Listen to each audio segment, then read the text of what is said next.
Hey, I'm here with Nicole Wakelin in Tucson, Arizona, and we are reviewing the 2024 Lexus GX550. Yes. So the far, latest generation. Yes, the latest generation. And this has been around for quite a while. Yeah, it's not a new car. The Lexus GX has been around in various iterations for quite a while, but they've done a lot to change it. It's a very different vehicle than it was.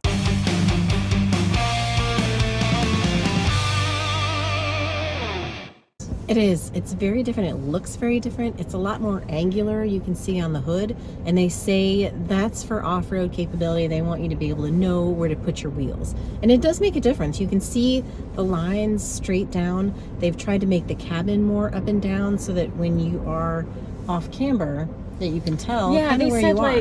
they said the screen, like in a lot of cars, the screen cants towards the driver, so they make this cockpit thing. Here, it's totally flat.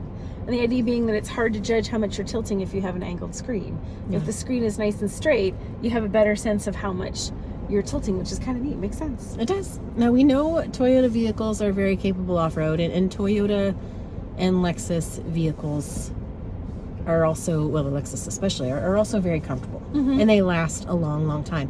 But this GX is especially suited for off-roading, especially if you're in the Overtrail or Overtrail Plus trims. Yes, which are two new trims. It kind of implies you're going to have others with this Overtrail and Overtrail Plus, but the first time they're doing them is in the GX. Yeah, and I keep wanting to call it Overland, so if I mess up, it's because it's the overlanding theme. It's not just you. I literally heard people who were recording stand-ups and stuff as you were out there.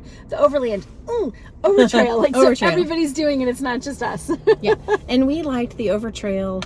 Has 33-inch tires, all-terrain tires, Toyo, built specifically for this vehicle. And it's got giant sidewalls on 18-inch wheels. They do look fabulous, and they're really good for trying to make sure you don't get a flat. Right. If you're going off-road, and the idea is that Overtrail, you're someone who's really going to be doing some kind of off-roading and driving in the dirt.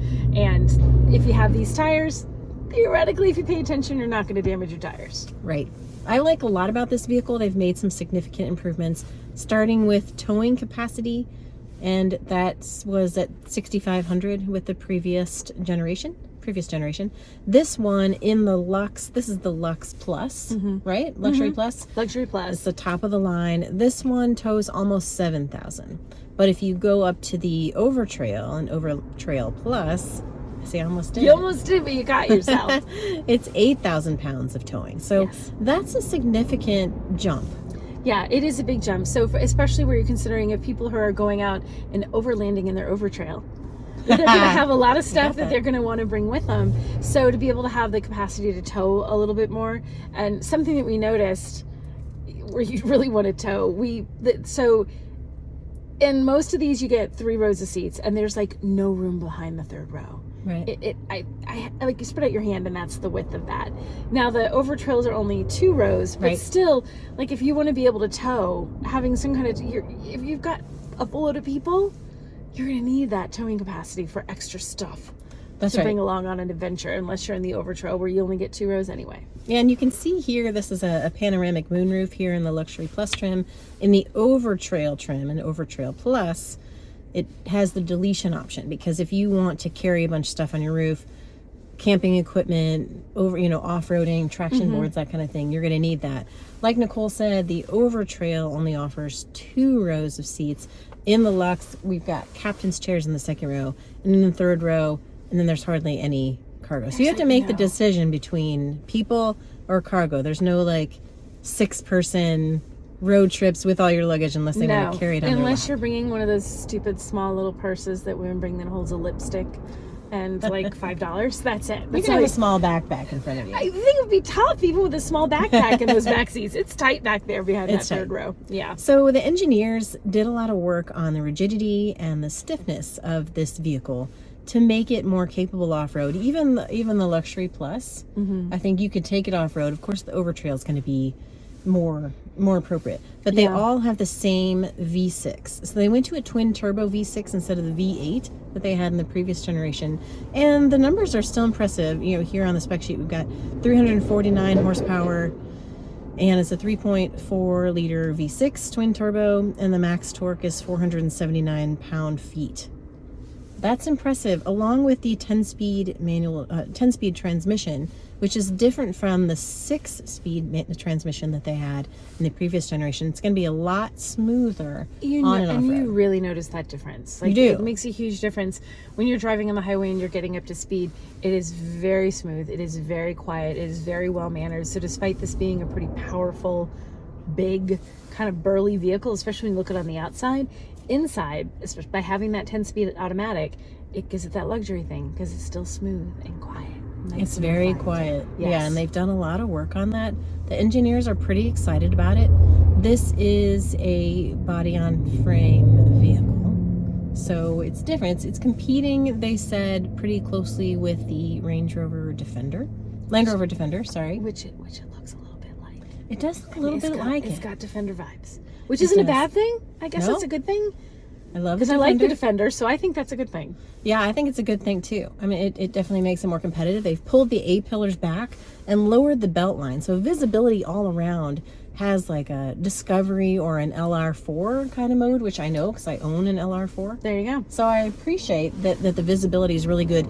And another thing that I like a lot about this new GX550 is that they ditched the barn door. If you remember, the GX had the door opened, you know, like a door.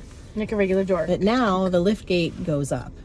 And so that's a lot easier to manage when you're especially when you're overlanding. And it does have the lift gate glass actually opens separately as well. There's like a little button you can push, and you push the button. Like a Land Rover. Yes. Or like a Sequoia. Or Sequoia. So it pops and then it releases, so then you can, so if you have stuff and you just kind of want to reach in the top there, just put something in without opening it and having everything come out if you're worried about it. Yeah. You can just open that lift gate glass. So if I would compare this to the Sequoia, I feel like the Sequoia feels a lot bigger.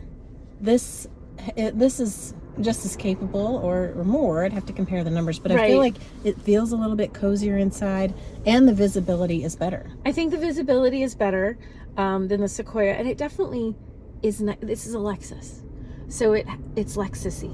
It's Lexusy. It's Lexusy. Everything feels a little bit, even though they're sort of big and bold, it's not delicate because this is an off-road SUV. It's still, the materials are good, the way it looks is good. It's more refined inside than the Sequoia, so it feels like a Lexus. I feel like they should use Lexusy as Lexusy? describing. Okay. Okay, so moving on. Look what we have in here. Okay, so currently it holds my wallet, but It's what's a in cool there? box. Yeah, there's this little button, and if you push this, you can hear it.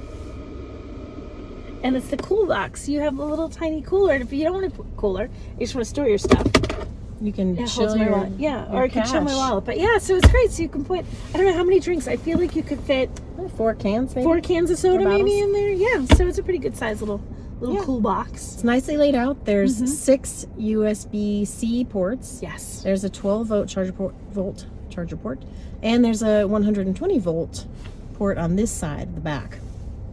There's also ample room. I think it's interesting, there's cup holders in the 3rd row, of course, and in the 2nd row, and up here, and on the sides. The cup holders, though, they still have them in the lack of 3rd row in the overtrail. Yeah. They're still, which I thought, okay, so you could just put a random water bottle put it back behind here, you. Yeah. but no one's going to be sitting there, so it's kind of funny. Yeah, so overall, I think the improvements are great, especially if you like to go overlanding or off-roading at all. But I think even the people who appreciate the luxury and the smooth ride will find this is going to check all the boxes. Yeah, it's a greatly improved version. If you've driven the old GX and any of the negatives you had in your head about that, or things like they could do this a little better, they did it better in this one. Yep, they definitely did it better. Improved suspension, improved power, improved towing, improved stiffness, improved features. I feel like Lexus has done it. Yeah, improved everything. I really feel like Lexus did a great job on this. They did. Good job.